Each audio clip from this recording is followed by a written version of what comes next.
ನಮಸ್ಕಾರ. ಸಂಕಲ್ಪ ಸಿದ್ಧಿ ಕಾರ್ಯಕ್ರಮಕ್ಕೆ ತಮ್ಮೆಲ್ಲರಿಗೂ ಆತ್ಮೀಯ ಪ್ರೀತಿಯ ಸ್ವಾಗತ ಹೇಳ್ತಾ ಇರೋದು ನಾನು ಅನುಷಾ. ಮೊದಲನೇ ಬಾರಿ ನಮ್ಮ ಚಾನಲ್ ವೀಕ್ಷಿಸ್ತಿದ್ದೀರಾ ಅಂತಂದ್ರೆ ಈಗ ನಮ್ಮ ಚಾನಲ್ನ ಸಬ್ಸ್ಕ್ರೈಬ್ ಮಾಡಿ, ನಮ್ಮ ವಿಡಿಯೋಸ್ನ ಲೈಕ್ ಮಾಡಿ. ಇನ್ನು ಕಾರ್ಯಕ್ರಮದಲ್ಲಿ ನಮ್ಮ ಜೊತೆಲಿದ್ದಾರೆ ಸ್ಪಿರಿಚುವಲ್ ಗುರು ಡಾಕ್ಟರ್ ವಿಷ್ಣುದತ್ತ ಗುರುಜಿಯವರು. ಗುರುಗಳನ್ನ ಕಾರ್ಯಕ್ರಮಕ್ಕೆ ಬರ್ಮಾಡ್ಕೊಳ್ಳೋಣ. ನಮಸ್ತೆ ಗುರುಗಳೇ, ಕಾರ್ಯಕ್ರಮಕ್ಕೆ ಭಕ್ತಿಯ ಸ್ವಾಗತ. ಒಳ್ಳೆದಾಗ್ಲಿ. ಶನಿ ಅಂದ್ರೇ ಒಂದು ರೀತಿಯಾಗಿರುವಂಥ ಭಯ, ಅದರಲ್ಲೂ ಶನಿ ಬದಲಾಗ್ತಾ ಇದೆ ಅಂತ ಕೇಳಿಬಿಟ್ರೆ ಪ್ರತಿಯೊಬ್ಬರಿಗೂ ಕೂಡ ಆತಂಕಕ್ಕೆ ಒಳಗಾಗಿದ್ದಾರೆ. ನಮ್ಗೆ ಯಾವ ರೀತಿಯಾಗಿರುವಂಥ ಫಲಗಳಿರುತ್ತೆ, ಶನಿ ಬದಲಾವಣೆಯಿಂದ ಮತ್ತೇನಾದರೂ ಕೆಡಕುಗಳಾಗತ್ತಾ ಅಥವಾ ಒಳಿತನ್ನ ಕಾಣ್ಬೋದಾ ಅಂತ. ಈ ಕುಂಭ ರಾಶಿಯಿಂದ ಮೀನ ರಾಶಿಗೆ ಶನಿ ಬದಲಾಗ್ತಾ ಇರೋದು ಯಾವ ರೀತಿಯಾಗಿರುವಂಥ ಪ್ರಭಾವ ರಾಶಿಗಳ ಮೇಲೆ ಬೀರ್ತಾ ಇದೆ ಗುರುಗಳೇ? ಇದನ್ನ ನಾವು ಯಾವ ರೀತಿ ಕನ್ಸಿಡರ್ ಮಾಡಬೇಕಾಗತ್ತೆ, ಇದ್ರ ಬಗ್ಗೆ ತಿಳಿಸ್ಕೊಡಿ. ಓಂ ವಿಶ್ವಸ್ಮೈ ನಮಃ. ನನ್ನ ಪ್ರೀತಿಯ ಬಂಧುಗಳೇ, ನಮ ಸೂರ್ಯಾಯ ಚಂದ್ರಾಯ ಮಂಗಳಾಯ ಬುಧಾಯ ಚ ಗುರು ಶುಕ್ರ ಶನಿಭ್ಯಶ್ಚ ರಾಹುವೇ ಕೇತುವೇ ನಮಃ. ತಮ್ಮ ಬದುಕಿಗೆ ನಾವು ಸಾಮಾನ್ಯವಾಗಿ ಅಳವಡಿಸ್ಕೊಳ್ತಕ್ಕಂತಹದ್ದು ಏನಾದರೂ ಇತ್ತು ಅಂತಂದರೆ ಒಳ್ಳೆಯದನ್ನು ಆಯ್ಕೆ ಮಾಡ್ಕೊಳ್ತೀವಿ, ಕೆಟ್ಟದ್ದನ್ನು ನಮ್ಮ ಗಮನಕ್ಕೆ ಬಾರದಾಗೆ ನೋಡಿಕೊಳ್ಳೋಂಥ ಪ್ರಯತ್ನವನ್ನು ನಾವು ಮಾಡುತ್ತೇವೆ. ಆದರೂ ಕೂಡ ಗೊತ್ತಿಲ್ಲ, ಈ ಹಗಲು ರಾತ್ರಿಗಳಿದ್ದ ಹಾಗೇನೆ ಈ ಸುಖ ದುಃಖಗಳು, ಲಾಭ ನಷ್ಟಗಳು ಮನುಷ್ಯನನ್ನು ಬಿಟ್ಟು ಹೋಗೋದೇ ಇಲ್ಲ. ಈಗ ಬರ್ತಾ ಇರತಕ್ಕಂತಹದ್ದು ನಮ್ಮ ಕಣ್ಮುಂದೆ ಗೋಚರ ಆಗುವಂಥದ್ದು ಅತ್ಯಂತ ಸರ್ವವಿಧದ ಮಂಗಳವನ್ನು, ಶ್ರೇಯಸ್ಸನ್ನು ಉಂಟು ಮಾಡತಕ್ಕಂತಹ ಶನೈಶ್ಚರ ಮಹಾನುಭಾವ ತನ್ನ ಸ್ಥಾನವನ್ನು ಬದಲಿಸ್ತಾ ಇದ್ದಾನೆ. ಹೇಗೆ ನಮಗೊಂದು ಪ್ರಮೋಷನ್ ಸಿಕ್ಕಿದ್ರೆ ಮುಂದಿನ ಹಂತಕ್ಕೆ ಹೋಗ್ತೇವೆಯೋ, ಹೇಗೆ ನಾವು ಈ ಒಂದು ಬಾಲ್ಯದಿಂದ ಯೌವನಕ್ಕೆ ಕಾಲಿಡುತ್ತೇವೆಯೋ, ಯೌವನದಿಂದ ಕೌಮಾರಕ್ಕೆ, ಕೌಮಾರದ ವೃದ್ಧಾಪ್ಯಕ್ಕೆ ಈ ಸ್ತರಗಳಲ್ಲಿ ನಮಗೆ ಅಂತರ ಕಾಣ್ತಾ ಇರುತ್ತೋ, ಮಾನವನ ಬದುಕಿನಲ್ಲೂ ಕೂಡ ಸಿಹಿ ಕಹಿ ಘಟನೆಗಳಿಗೆ ನಾವು ಹಾಕ್ಲೇಬೇಕು ನಮ್ಮ ಸಹಿ ಕೂಡ. ಅಂತಹದ್ದಕ್ಕಾಗಿ ಈ ಶನೈಶ್ಚರ ಏನು ತನ್ನದೇ ಆಗಿರತಕ್ಕಂತಹ ಸ್ವಕ್ಷೇತ್ರ ಏನಿತ್ತು ಕುಂಭ ರಾಶಿಯನ್ನ ಬಿಟ್ಟು ಇದೇ ಮಾರ್ಚ್ 29ಕ್ಕೆ ಮೀನರಾಶಿಯನ್ನು ಪ್ರವೇಶ ಮಾಡುತ್ತಾನೆ. ಮೀನರಾಶಿಯನ್ನು ಪ್ರವೇಶ ಮಾಡಿದಾಗ ಬಹುಶಃ ಈಗ ನೀವು ಚೆನ್ನಾಗಿ ಗಮನಿಸಲೇಬೇಕಾಗಿರತಕ್ಕಂತಹದ್ದು 2.5 ವರ್ಷಗಳ ಕಾಲ ಯಾರ್ಯಾರಿಗೆ ಏನೇನು ಆಗಿತ್ತೋ, ಇನ್ನು 2.5 ವರ್ಷಗಳ ಕಾಲ ಏನು ಆಗಬೇಕಾಗಿತ್ತೋ ಇವೆರಡನ್ನೂ ಕೂಡ ತುಲನೆ ಮಾಡತಕ್ಕಂತಹ ಸುಸಮಯ, ಸುವೇಳೆ, ಸುಲಗ್ನ, ಸುಮುಹೂರ್ತ ನಮ್ಮದಾಗಿರ್ತಕ್ಕಂತಹದ್ದು. ಯಾರಿಗೆ ಈ 2.5 ವರ್ಷಗಳ ಕಾಲ ಮಲ್ಲಿಗೆಯ ಹಾಸಿಗೆ ಆಗಿತ್ತೋ, ಕೆಲವರಿಗೆ ಮಲ್ಲಿಗೆ ಅಂತೂ ಇತ್ತು, ಯಾಕೋ ಅದರಿಂದ ಪರಿಮಳ ಬರಲಿಲ್ಲ ಅಂತಕ್ಕಂತಹದ್ದು ಇರುತ್ತೆ. ಒಂದಷ್ಟು ಖುಷಿ ಇತ್ತು, ಸಂತೋಷವನ್ನು ನಾವು ವೆಲ್ಕಮ್ ಮಾಡ್ಕೊಳ್ಳೋ ಒಳಗಡೆನೆ ಸ್ವಲ್ಪ ಅಲ್ಲಿಗಲ್ಲಿಗೆ ನಮಗೆ ಒಂದು ಕಷ್ಟಗಳು ಕಾಣಿಸ್ಕೊಳ್ತಾ 6ಕ್ಕೆ ಹತ್ತಲಿಲ್ಲ, 3ಕ್ಕೆ ಹಿಡಿಲ್ಲ, ಹೇಗೋ ಮಧ್ಯದಲ್ಲಿ ಬ್ಯಾಲೆನ್ಸ್ ಮಾಡಿಬಿಡ್ತಾರೆ ನಮ್ಮ ಜೀವನ ಅಂತೇಳಿ ಯಾರು ಅಂದುಕೊಂಡಿದ್ರೋ ಅವರಿಗೂ ನಂತರ ಸಂಪೂರ್ಣವಾಗಿ ಹೆಪ್ಪುಗಟ್ಟಿದ ಕಪ್ಪು ರಾತ್ರಿಗಳೇ ನನ್ನ ಬದುಕಿನಲ್ಲಿ ಆವರಿಸಿಕೊಂಡಿದ್ದು. ಇಲ್ಲಿ ತನಕ ನಾನು ಏನು ಮಾಡಲಿಕ್ಕೆ ಆಗಲಿಲ್ಲ. ಬಹುಶಃ ಪ್ರತಿನಿತ್ಯವೂ ಕೂಡ ಒಂದೊಂದಷ್ಟು ನನ್ನ ಆಯುಸ್ಸು ಕಳೆದೇ ಹೋಯ್ತು, ಏನು ಮಾಡಲಿಕ್ಕಾಗಲಿಲ್ಲ. ಬರೀ ವೇದನೆಗಳು ಬಿಟ್ಟರೆ ನನ್ನ ಬದುಕಲ್ಲಿ ಸಾಧನೆಗಳ ವೆಲ್ಕಮ್ ಆಗಲೇ ಇಲ್ಲ ಅಂತ ಯಾರೆಲ್ಲ ಕೂಡ ನೊಂದುಕೊಳ್ತಾ ಇದ್ರು. ಅವರಿಗೂ ಕೂಡ ಇನ್ನು 2.5 ವರ್ಷ ಅತ್ಯಂತ ಅದ್ವಿತೀಯವಾಗಿರತಕ್ಕಂತಹ ದಿನಗಳು ಬರ್ತಿದ್ದಾವೆ. ಇರೋದೇ ಹಾಗೆ, ಹಗಲು 12 ತಾಸು ಆದರೆ ರಾತ್ರಿ 12 ತಾಸು ಇದ್ದ ಹಾಗೇನೆ ಕಷ್ಟ ಸುಖ ಇವೆರಡರೂ ಕೂಡ ಅಪ್ಕೋಬೇಕು, ನಾವು ಒಪ್ಕೋಬೇಕು. ಅಂತಹದ್ರಲ್ಲಿ ಈ ಒಂದು ಶನೈಶ್ಚರ ಮಹಾನುಭಾವ ಮೀನರಾಶಿಗೆ ಇದೇ ಮಾರ್ಚ್ 29ಕ್ಕೆ ಬರ್ತಿರಬೇಕಾದ್ರೆ ಯಾರೆಲ್ಲ ಕೂಡ ಏನೇನು ಆಗುತ್ತಾ ಇದೆ ಅಂತ ಗಮನಿಸೋದೇ ಆದರೆ, ಮೊದಲಿಗೆ ಮೇಷರಾಶಿಯನ್ನು ನಾವು ತೆಗೆದುಕೊಳ್ಳೋಣ. ಈ ಮೇಷರಾಶಿಗೆ ಈ ಒಂದು ಶನೈಶ್ಚರ ಪ್ರಮುಖವಾಗಿರ್ತಕ್ಕಂತಹ ದಶಮಾಧಿಪ, ಅಂದರೆ 10ನೇ ಮನೆಯವ 11ನೇ ಮನೆಯವನಾಗಿರುತ್ತಾನೆ. ಅಂದರೆ ಅಲ್ಲಿರ್ತಕ್ಕಂತಹ ಭಾವಗಳು ಏನಂತ ತಿಳಿಸಿಕೊಡುತ್ತವೆ ಅಂತಕ್ಕಂಥದ್ದು. 10ನೇ ಮನೆಗೆ ಸಂಬಂಧಪಟ್ಟ ಏನು ಅವನು ಉದ್ಯೋಗ ಮಾಡ್ತಾ ಇದ್ನೋ, ಯಾವ ರೀತಿಯಾಗಿ ಉದ್ಯೋಗದಲ್ಲಿ ಸಕ್ಸಸ್ ಕಂಡಿದ್ನೋ, ಅಥವಾ ಅಲ್ಲಿರ್ತಕ್ಕಂಥ ಏನಾದರೂ ಕೂಡ ನಷ್ಟವೇ ಹೊಂದಿದ್ನ, ಇನ್ನು ಲಾಭಾಧಿಪತಿ ಆಗಿರ್ತಕ್ಕಂಥವನು ಮೇಷರಾಶಿಗೆ ಶನೈಶ್ಚರನಾಗಿರ್ತಾನೆ. ಅಂಥವ ಈ 12 ರಾಶಿಗಳಲ್ಲಿ ಕೊನೆಯದಾಗಿರತಕ್ಕಂತಹದ್ದು ಈ ಒಂದು ಮೀನ ರಾಶಿ. ಅದೇ ಮೇಷರಾಶಿಯವರಿಗೆ ವ್ಯಯಸ್ಥಾನವಾಗ್ತಕ್ಕಂತಹದ್ದು. ಅಂತಹ 12ನೇ ಮನೆಗೆ ಬಂದಾಗ ಇಷ್ಟು ವರ್ಷಗಳ ಕಾಲ ಮೇಷರಾಶಿಯವರಿಗೆ 7.5 ಇರಲಿಲ್ಲ, ಇದೀಗ 7.5 ಪ್ರಾರಂಭವಾಗ್ತಕ್ಕಂತಹದ್ದು ಮೇಷರಾಶಿಯವರಿಗೆ. ಚೆನ್ನಾಗಿ ನೀವು ಗಮನ ಇಟ್ಟು ಕೇಳಬೇಕು. ಇದೊಂದು ವಿಜ್ಞಾನ. ಈ ವಿಜ್ಞಾನ ಅಂತಂದರೆ ನಮ್ಮ ಬದುಕಿನಲ್ಲಿ ಏನೆಲ್ಲ ಕೂಡ ಆಯ್ದುಕೊಳ್ಳಬೇಕು, ಪ್ರಖರವಾಗಿ ನಿಖರವಾಗಿ ಗೊತ್ತು ಮಾಡ್ಕೊಳ್ಳಿಕ್ಕಿರತಕ್ಕಂಥ ಒಂದು ಸಬ್ಜೆಕ್ಟ್. ಸೈನ್ಸ್, ಮ್ಯಾಥ್ಸ್, ಸೋಷಿಯಲ್ ಇದ್ದಾಗೆ ಈ ಜ್ಯೋತಿಷವು ಕೂಡ ಒಂದು ಸಬ್ಜೆಕ್ಟ್ ನಮ್ಮ ಬದುಕಿಗೆ ಅಳವಡಿಸಿಕೊಂಡಾಗ ಆಸ್ತಿಕರಾಗಿರಬಹುದು, ನಾಸ್ತಿಕರಾಗಿರಬಹುದು, ಅವನ ಕೃಪೆ ಇಬ್ಬರಿಗೂ ಇದ್ದೇ ಇರುತ್ತೆ. ಆದರೆ ಅವನ ಕೃಪೆಯನ್ನು ನಾವು ಹೇಗೆ ವೆಲ್ಕಮ್ ಮಾಡ್ತೀವೋ ಆಗಿರುತ್ತೆ. ಗುಡ್ ಆರ್ ಬ್ಯಾಡ್ ಎರಡೂ ನಡೆಯುತ್ತೆ. ನಾವು ಗುಡ್ಗೆ ವೆಲ್ಕಮ್ ಹೇಳಬೇಕು ಅಂತಂದರೆ ಈ ಮೇಷರಾಶಿಯವರೆಗೆ ಏನು 12ನೇ ಮನೆಗೆ ಬರ್ತಾನೆ 7.5 7 ವರ್ಷಗಳು ಅವನದ್ದು ಅಂತಿದ್ದಾಗ ನಾವು ದೂಷಿಸಬಾರ್ದಂತ. ಇದು ಚೆನ್ನಾಗಿ ನೆನಪಿಟ್ಕೊಳ್ಳಿ. ಏನೆಲ್ಲ ಕೂಡ ಹೇಳುತ್ತೆ ಅಂತಂದರೆ, ನಮಗೊಂದು ಪುರಾಣದ ಪ್ರಕಾರ ಶನೇಶ್ವರ ಅನ್ನುವವ ನಿಮಗೆ ನ್ಯಾಯವನ್ನು ಒದಗಿಸಲಿಕ್ಕೆ ಬರುತ್ತಾನೆ. ನಿಮಗೆಲ್ಲೋ ಒಂದು ಕಡೆ ಅನ್ಯಾಯ ಆಗ್ತಾ ಇದೆ, ಆಗೇನು ಮಾಡ್ತೀರಿ? ನ್ಯಾಯ ಬೇಕು ನಿಮಗೆ. ಅದಕ್ಕಾಗಿ ಅವ ನಿಮ್ಮವರು ಯಾರು, ನಿಮ್ಮ ಸಂಬಂಧಿಕರು ಯಾರು, ನಿಮ್ಮ ಸ್ನೇಹಿತರು ಯಾರು, ನಿಮ್ಮ ಮಕ್ಕಳಲ್ಲೂ ಕೂಡ ನಿಮ್ಮ ಮಕ್ಕಳಾಗಿ ಇದಾರ ಅವರು, ಅಥವಾ ಮಕ್ಕಳೇ ಶತ್ರುಗಳಾಗ್ಬಿಟ್ರ, ಮನೆಯವರೇ ನಮಗೆ ಎನಿಮೀಸ್ ಕಾಣಿಸ್ಕೊಂಡ್ರ, ಹೇಗಿದೆ ಅಂತಕ್ಕಂಥದ್ದನ್ನ ಪಾಠವಾಗಿ ಕಲಿಸ್ತಾನೆ. ಅದರಿಂದ ನಾವೇನು ಅಂತಂದ್ರೆ ಪ್ರತಿ ಹೆಜ್ಜೆಗೂ ಕೂಡ ಪರೀಕ್ಷೆಯನ್ನು ಹೊಡ್ಡುತ್ತಾ ಪಾಠ ಕಲಿಸ್ತಾನೆ. ಅದಕ್ಕಾಗಿ ಶನೇಶ್ವರ ಬಂದಿರತಕ್ಕಂತಹದ್ದು ಇನ್ಯಾರು ಕೂಡ ದೂಷಣೆ ಮಾಡಲಿಕ್ಕಲ್ಲ, ಆದರೆ ಅದಕ್ಕೆ ಸಂಬಂಧಪಟ್ಟಾಗಿರತಕ್ಕಂತಹದ್ದು ಪರಿಹಾರ ಖಚಿತ ಖಂಡಿತ ಇದ್ದೇ ಇರುತ್ತೆ. ಈ ಬೀಗ ಒಂದೇ ಸೃಷ್ಟಿ ಆಗಲಿಲ್ಲ, ಆ ರೆಡಿ ಮಾಡಿದವ, ಅದನ್ನು ಸಿದ್ಧತೆ ಮಾಡಿದವ ಬೀಗ ಒಂದೇ ರೆಡಿ ಮಾಡಲಿಲ್ಲ, ಅದಕ್ಕೆ ಕೀನು ಕೂಡ ರೆಡಿ ಮಾಡಿರ್ತಾನೆ. ಈ ಸಮಸ್ಯೆಗಳು ಅಂತ ಇದ್ದಾಗ ಅದರ ಜೊತೆಗೆ ಪರಿಹಾರ ಅಂತ ಬಂದಿರುತ್ತೆ.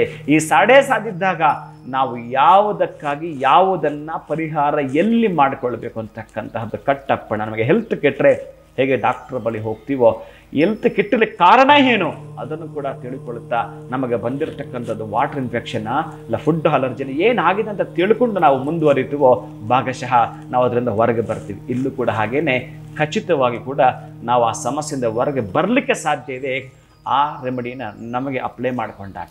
ಅದಕ್ಕಾಗಿ ಮೇಷರಾಶಿಯವರಿಗೆ 12ನೇ ಮನೆಗೆ ಬರ್ತಾನೆ ಈ ಒಂದು ಶನೇಶ್ವರ. ಏನೆಲ್ಲ ನಡೀಬಹುದು ಅಂತಂದರೆ, ಬಹುಶಃ ನೀವಿಷ್ಟು ದಿನಗಳ ಕಾಲ ಏನು ಹಣವನ್ನು ಸಂಪಾದನೆ ಮಾಡಿದಿರಿ, ಆಸ್ತಿಯನ್ನು ಸಂಪಾದನೆ ಮಾಡಿದಿರಿ, ಸ್ನೇಹಿತರನ್ನು ಸಂಪಾದನೆ ಮಾಡಿದಿರಿ, ಬಂಧು ಬಳಗವನ್ನು, ಹೆಸರು, ಕೀರ್ತಿ, ಪ್ರತಿಷ್ಠೆ, ಘನತೆ, ಗೌರವ ಇವೆಲ್ಲ ಕೂಡ ನಿಮ್ಮದಾಗಿರ್ತಕ್ಕಂತಹದ್ದು ಪಟಾಲಂ ಒಳಗಡೆ ಇಟ್ಕೊಂಡಿದ್ರಿ, ನಿಮ್ಮ ಕಾಂಪೌಂಡ್ ಒಳಗಡೆ ಇರಿಸ್ಕೊಂಡಿದ್ರಿ. ಬಹುಶಃ ಇಲ್ಲಿ ಅಲ್ಲೆಲ್ಲೋ ಒಂದು ಸ್ವಲ್ಪ ಕ್ರ್ಯಾಕ್ ಬರುವ ಸಾಧ್ಯತೆ ಇರುತ್ತೆ. ಆ ಕ್ರ್ಯಾಕ್ ಯಾತಕ್ಕೋಸ್ಕರ ಬರುತ್ತೆ ಅಂತಂದ್ರೆ, ಯಾರು ನಿನ್ನವರು ಅಂತ ತಿಳಿಸ್ಕೊಡ್ಲಿಕ್ಕೆ. ಈಗ ನಾಟಕ ಮಾಡಿರ್ತಾರಲ್ಲ, ನಾನು ಯಾವಾಗಲೂ ನಿನ್ನ ಜೊತೆ ಇರ್ತೇನೆ ಅಂತ ಹೇಳಿರ್ತಾನಲ್ಲ, ಮಾತು ಕೊಟ್ಟಿರ್ತಾನಲ್ಲ, ಅಂತಹ ಮಾತು ಕೊಟ್ಟಿದ್ರು ಕೂಡ ಒಂದೊಂದ್ಸಲ ಅವನು ಬರೋದಿಲ್ಲ, ಸಹಿ ಹಾಕಿರ್ತಾನೆ, ಆದ್ರೂ ಕೂಡ ನಂದಲ್ಲ ಅಂತ ಹೇಳ್ತಾನೆ. ಆ ಮಟ್ಟಕ್ಕೆ ಜನ ಇರುತ್ತಾರೆ. ಇವತ್ತಿನ ಪ್ರಪಂಚವೇ ಅದು ಹಾಗಿರುತ್ತೆ. ಅಂದ್ರೆ ಈ ಒಂದು ಸುಳ್ಳಿನ ಸಂತೆಯಲ್ಲಿ ಸತ್ಯದ ದೀಪವನ್ನ ಬೆಳಗಿಸ್ಲಿಕ್ಕೆ ಅವ ನಿಮ್ಮ ಮುಂದೆ ಬರ್ತಾನೆ. ನಿಮ್ಮ ಮುಂದೆ ಏನೇನು ಆಮಿಷಗಳು ಹೊಡ್ಡಿದ್ರಲ್ಲ ಎಂಥದ್ದು ಅಂತ, ಅಂದ್ರೆ ಚಿನ್ನದ ಪಾತ್ರೆಯಲ್ಲಿ ವಿಷ ಇಟ್ಟಿರುತ್ತಾರೆ. ಬಹುಶಃ ನಮಗೆ ಬೇಕಾಗಿರತಕ್ಕಂತಹದ್ದು ಮಣ್ಣಿನ ಮಡಕೆಯಲ್ಲಿನ ಮಕರಂದ ಅಂತ ಗೊತ್ತೇ ಇರೋದಿಲ್ಲ. ಅದಕ್ಕಷ್ಟೇ ನಾವು ಗಮನ ಕೊಟ್ಟಿರ್ತೀವಿ. ನಿಮ್ಮ ಗಮ್ಯ ಎಲ್ಲಿ ಸೆಳೆತವಾಗಬೇಕು ಅಂತಂದರೆ, ಬಹುಶಃ ಪೂರ್ಣವಾಗಿರ್ತಕ್ಕಂಥ ಆರೋಗ್ಯವನ್ನು, ಪೂರ್ಣವಾಗಿರ್ತಕ್ಕಂಥ ಆಯುಷ್ಯವನ್ನು, ಪೂರ್ಣವಾಗಿರ್ತಕ್ಕಂಥ ಐಶ್ವರ್ಯವನ್ನು ಪಡೆದುಕೊಳ್ಳಲಿಕ್ಕೆ ಬರುತ್ತಾನೆ. ಈ ಅಕಾಲ ಮೃತ್ಯುಗಳು, ಅಪಮೃತ್ಯುಗಳು, ನೋವುಗಳು, ಕಂಟಗಳು, ಆಘಾತಗಳು, ಅಪಘಾತಗಳು ಇವೆಲ್ಲ ನೀವು ಗಮನಿಸಿದ್ದೀರಿ. ಇದ್ಯಾವುದು ನಮ್ಮ ಕುಟುಂಬಕ್ಕೆ ಬರಬಾರದು ಅನ್ನೋದೇ ಆದರೆ ನಿಮಗೆ ಕಂಡೀಷನ್ ಅಪ್ಲೈ ಇರುತ್ತೆ. ಇಲ್ಲಿ ಏನು ನಾವು ಮಾಡ್ಕೊಳ್ಬೇಕು ಅಂತಕ್ಕಂಥದ್ದು ಕೂಡ ಇರುತ್ತೆ.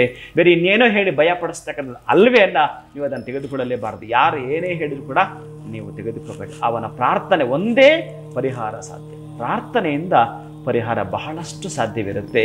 ನೀವು ಯಾರಿಗೂ ಒಬ್ಬರು ನಿಮಗೆ ಬೇಕಾಗಿರ್ತಕ್ಕ ಯಾವುದೋ ಒಂದು ಕಷ್ಟದ ಸಿಲುಕಾಕೊಂಡಿದ್ದೀರ ಅಂತಂದರೆ, ನಿಮಗೊಬ್ಬ ಮಿನಿಸ್ಟ್ರಿ ಪರಿಚಯ ಇರ್ತಾನೆ ಅಂತಂದರೆ ಅವ್ರಿಗೆ ಒಂದು ಕಾಲ್ ಮಾಡಿದ್ರೆ ಹೇಗೆ ಅದನ್ನು ಇನ್ಯಾರು ಪರಿಹಾರ ಮಾಡಲಿಕ್ಕೆ ಸಾಧ್ಯವಿಲ್ಲ, ಅವರು ಪರಿಹಾರ ಮಾಡ್ತಾರಂತೆ. ಹಾಗೆ ಆ ಭಗವಂತನ ಒಂದು ಪ್ರಾರ್ಥನೆ, ಅವನಿಗೆ ಕನೆಕ್ಟಿವಿಟಿ ನೀವು ಚೆನ್ನಾಗಿ ಇಟ್ಕೊಂಡಿದ್ರೆ ಇದು ಪರಿಹಾರವಾಗುತ್ತಂತೆ.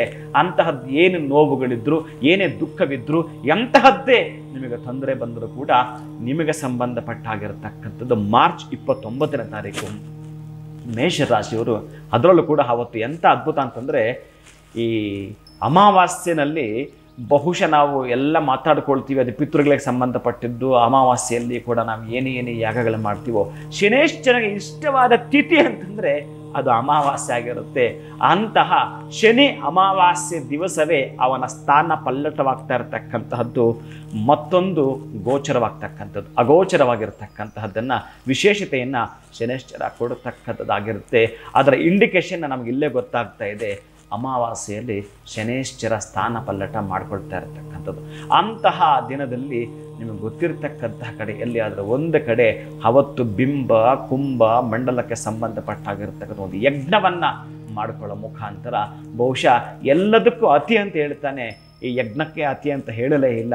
ಅದಕ್ಕಾಗಿ ಈ ಯಜ್ಞವನ್ನು ಮಾಡಿಕೊಳ್ಳೋ ಮುಖಾಂತರ ಅವನನ್ನು ತೃಪ್ತಿಪಡಿಸಿದ್ರೆ ನಿಮ್ಮನ್ನವ ಸಂತೃಪ್ತಿ ಪಡಿಸ್ತಾನೆ. ಮೇಷ ರಾಶಿಯವರು ಬಹಳ ಪ್ರಮುಖವಾಗಿರ್ತಕ್ಕಂತಹ ಘಟ್ಟ ಅಂತಂದರೆ 7.5 ಬಂದಿರೋದ್ರಿಂದ ಓಂ ಶಂ ಶನೇಶ್ವರಾಯ ನಮಃ ಈ ಮಂತ್ರವನ್ನು ಅವನಿಗೆ 19 ಸಂಖ್ಯೆ ಬಹಳ ಇಷ್ಟ ಆಗುವಂಥದ್ದು ಪ್ರೀತಿಯ ಬಂಧುಗಳೇ. ಅವನ ದಶಾಕಾಲವೇ 19 ವರ್ಷ ಆಗಿರುತ್ತೆ. ಅಂತಹ 19 ವರ್ಷಗಳ ದಶಾಭುಕ್ತಿಯನ್ನು ಅನುಭವಿಸುವಾತ ಶ್ರೀ ಶನೇಶ್ವರನಿಗೆ 19 × 19 ಮಾಡಿದಾಗ 361 ಬರ್ತಕ್ಕಂತಹ ಸಂಖ್ಯೆ ಏನಿದೆಯೋ ಅಷ್ಟು ಬಾರಿ ನೀವೇನಾದರೂ ಕೂಡ ಈ ಶಂ ಶನೇಶ್ವರ ಅಂತಕ್ಕಂತಹ ಬೀಜಾಕ್ಷರದ ಮಂತ್ರವನ್ನು ಹೇಳಿದ್ದೇನೆ ಅಂತಂದರೆ ಅವ ಸಂತೃಪ್ತನಾಗ್ತಾನಂತೆ, ನಿಮ್ಮ ಕರೆಗೆ ಹೋಗಿಡ್ತಾನಂತೆ, ಏನು ತಾವು ಕೇಳ್ತಾ ಇದ್ರೆ ಅದಕ್ಕೆ ಸಂಬಂಧಪಟ್ಟಾಗ ಸ್ಪಂದಿಸ್ತಾನಂತೆ. ಅಂತರಿಂದ ಹೊರಗೆ ಬರಲಿಕ್ಕೆ ಸಾಧ್ಯವಿದೆ. ಆದರೆ ಚೆನ್ನಾಗಿ ಜ್ಞಾಪಕ ಇರಲಿ, ನಿಮ್ಮಿಂದ ಸಾಲ ಮಾಡಿಸ್ತಾನೆ, ನಿಮ್ಮಿಂದ ಧನಹಾನಿ ಮಾಡಿಸ್ತಾನೆ, ನಿಮ್ಮಿಂದ ಎಲ್ಲೋ ಒಂದು ಕಡೆ ಬಹಳ ಪ್ರಮುಖವಾಗಿದ್ದ ಘಟ್ಟ ಮಾನಹಾನಿಯನ್ನು ಮಾಡಿಸ್ತಾನೆ, ಪ್ರಾಣಹಾನಿ ಮಾಡೋದ ಸಂಭವ ಬರುತ್ತೆ. ಅಲ್ಲಿ ಯಾವುದೂ ಕೂಡ ತೊಂದರೆ ಆಗೋದಿಲ್ಲ. ಎಚ್ಚೆತ್ಕೊಳ್ತಕ್ಕಂತಹದ್ದು 12ನೇ ಮನೆಗೆ ಬಂದಾಗ ಹೆಚ್ಚಿಗೆ ನೀವು ಇಷ್ಟು ದಿವಸ ದುಡಿದಿದ್ರಲ್ಲ ಅವೆಲ್ಲ ಕೂಡ ಖರ್ಚಾಗ್ತಕ್ಕಂತಹದ್ದು ಕಾಣಿಸ್ಕೊಳ್ಳುತ್ತೆ. ಅದು ಯಾವುದಕ್ಕೂ ಅವಕಾಶ ಕೊಡಬಾರ್ದು ಅಂತಂದರೆ ನಾವು ಅವನನ್ನು ನೀಲಾಂಜನ ಸಮಾಭಾಸಂ ರವಿಪುತ್ರಂ ಯಮಾಗ್ರಜಂ ಛಾಯಾ ಮಾರ್ಥಾಂಡ ಸಂಭೂತಂ ತಂ ನಮಾಮಿ ಶನೇಶ್ವರಂ ಛಾಯಾತ್ಮಜಾಯ ವಿದ್ಮಹೆ ನೀಲವರ್ಣಾಯ ಧೀಮಹೆ ತನ್ನ ಸೌರ್ಯ ಪ್ರಚೋದಯಾತ್. ಅಂತಹ ಸೂರ್ಯನಾರಾಯಣನ ಮಗನಾಗಿರ್ತಕ್ಕಂಥ ಶನೇಶ್ವರನೇ, ನಿನಗೆ ನಮೋ ನಮಃ ಅಂತೇಳಿ ಅವನಿಗೆ ನಮನವನ್ನು ಸಲ್ಲಿಸುವ ಮುಖಾಂತರ ನಮ್ಮದಾಗಿರ್ತಕ್ಕಂಥ ಸಂಕಲ್ಪ ಪ್ರಮುಖವಾಗಿರ್ತದೆ, ಘಟ್ಟವಾಗಿರಬೇಕು. ಭಗವಂತನ ನಿಯಮಾಗಮಗಳಾದ ರೂಪ ಸ್ವರೂಪ ಪ್ರವೃತ್ತಿಗಳೇ ವಿಶೇಷವು. ಆತ ಸರ್ವಾತ್ಮ ಚೈತನ್ಯ ರೂಪಿ, ದೇಹೇಂದ್ರಿಯ ಅಂತಃಕರಣಗಳೆಲ್ಲ ಆತನ ಅಧೀನ, ಆತನಿಂದಲೇ ಕಲ್ಯಾಣ, ಸಂಪದಾನುಗ್ರಹ, ಸಮಸ್ತ ವ್ಯವಹಾರ, ಪರಮೋಪಚಾರ, ಸಂಪೂರ್ಣ ಭೋಗಗಳಿಗೆ ಆತನೇ ಕಾರಣೀಭೂತ. ಅತಿ ಸಮಗ್ರ, ಅತಿ ಪ್ರಿಯವಾದ ಸಮಸ್ತವೆಲ್ಲ ಅತ್ಯಂತ ಭಕ್ತಿಯಿಂದ ಆತನಿಗೆ ಸಮರ್ಪಿತ. ಸಕಲ ಸಂರಕ್ಷಕ, ಸಮಸ್ತ ಯೋಗಕ್ಷೇಮಕಾರಕ, ಪ್ರೀತಿದಾಯಕನಾದ ಆ ಭಗವನ್ನಿಯಾಮಕನಾಗಿರ್ತ ಶನೇಶ್ವರನ್ನೇ ಅರ್ಚಿಸೋಣ, ಆರಾಧಿಸೋಣ, ಧ್ಯಾನಿಸೋಣ. ಎಲ್ಲರೂ ಕೂಡ ಒಳಿತಾಗಲಿ.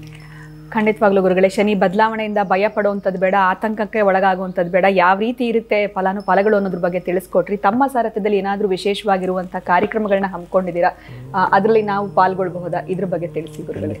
ಅವತ್ತೇನು ಅಂತಂದರೆ 2.5 ವರ್ಷಕ್ಕೊಮ್ಮೆ ನಡೀತಾ ಇರತಕ್ಕಂತಹದ್ದು ಅದೊಂದು ಎಕ್ಸ್ಪರಿಮೆಂಟ್. ಬಹಳ ವರ್ಷಗಳಿಂದ ಮಾಡಿಕೊಂಡು ಬಂದಿರತಕ್ಕಂತಹ ಒಂದು ಮಂತ್ರಶಕ್ತಿ, ಅದೊಂದು ಅನುಭವ ವೇದ್ಯವಾಗ್ತಕ್ಕಂಥದ್ದು. ಅನುಭವದ ಸಿದ್ಧಿಯ ಮಂತ್ರ ಅನೇಕರಿಗೆ ಬಹುಶಃ ಈ 7.5 ಅಂತ ಬಂದಾಗ ಯಾರಿಗೆಲ್ಲ ಕೂಡ ಉಪದೇಶವಾಗಿರುತ್ತೋ ಆ ಮಂತ್ರಕ್ಕೆ ಸಂಬಂಧಪಟ್ಟಾಗಿರ್ತಕ್ಕಂಥ ಉಪದೇಶದೊಂದಿಗೆ ಯಜ್ಞ 108 ಹೋಮಕುಂಡಗಳ ಶ್ರೀ ಶನೇಶ್ವರ ಮಹಾಯಾಗ ವಿತ್ ಹನುಮ ಮತ್ತು ಶನೇಶ್ವರ ಎಲ್ಲಿ ಹನುಮನ ಪ್ರಾರ್ಥನೆ ಇರುತ್ತೋ ಅಲ್ಲಿ ಶನೇಶ್ವರ ಬಾಧಿಸೋದಿಲ್ಲ ಅಂತ ಹೇಳ್ತಾನೆ. ಅಂತಹದ್ದಕ್ಕಾಗಿ 108 ಹೋಮಕುಂಡಗಳ ಯಾಗ ನಡೆಯುತ್ತೆ.